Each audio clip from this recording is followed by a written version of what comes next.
3 minutes pour convaincre sur Grand Lille TV. Ce midi, nous nous intéressons au canton de Fâche-Tuménil. Nous aurons 5 binômes. Alors là, pour notre premier invité, malheureusement, votre binôme est au travail. Exactement. Bienvenue sur notre plateau. Bernard Debreu et donc votre colistière Christine Béag, qui est excusée de ce fait, pour représenter le Front de gauche. Vous avez 3 minutes pour convaincre. À vous. Bien, écoutez, d'abord, notre liste, nous l'avons intitulée « Au cœur du Nord, l'humain d'abord ». Parce qu'il nous semble que nous sommes, à partir de là, au cœur des problèmes, des préoccupations de nos habitants. Dans un département qui souffre beaucoup, à la fois du chômage, de difficultés financières, et donc plongé dans des difficultés sociales énormes. Et justement, le département, dans ses compétences, le social est une compétence essentielle. Et si j'y ajoute évidemment les collèges et les routes. Mais donc c'est le département qui s'occupe des personnes âgées, qui s'occupe des hôpitaux, des EHPAD, du handicap. Donc autant de domaines où il faut agir beaucoup aujourd'hui. Or, l'État doit au département 3 milliards d'euros. C'est autant que le budget d'une année du Conseil général, qui donc, par exemple l'année dernière, a décidé de baisser ses investissements de 100 millions d'euros pour cette raison. Et donc il n'est plus capable de répondre aux besoins des habitants.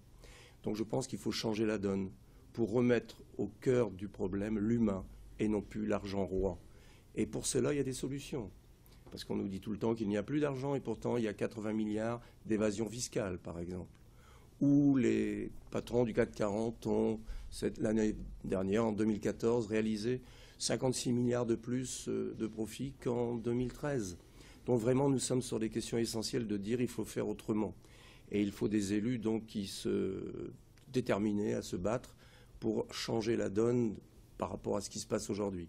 Donc de tourner le dos à l'austérité et de mettre au cœur des problèmes les questions de l'emploi, du logement, de la santé, de l'éducation et de refuser l'austérité. C'est vraiment la démarche forte qui nous anime dans cette élection. C'est une élection départementale, mais les problèmes qui sont posés sont en lien direct avec les conséquences de la politique nationale. C'est tout à fait évident.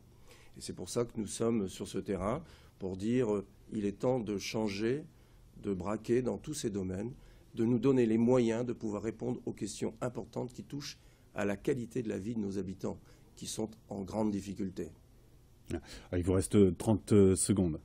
Bien, écoutez, donc sur les propositions concrètes, ce que je viens de dire par exemple, si je prends l'hôpital, je suis le maire de la ville de Seclin, l'hôpital de Seclin aidé par le département pour construire une EHPAD, le département doit donner 1 600 000 € et nous annonce qu'il va le donner en 4 ans. C'est-à-dire 400 000 € par an. Du coup, l'hôpital est pénalisé dans cette situation. C'est une situation tout à fait anormale qu'il faut changer. Merci beaucoup d'être venu sur notre plateau. On vous aide donc à faire votre choix pour le premier tour de l'élection qui aura lieu le 22 mars prochain.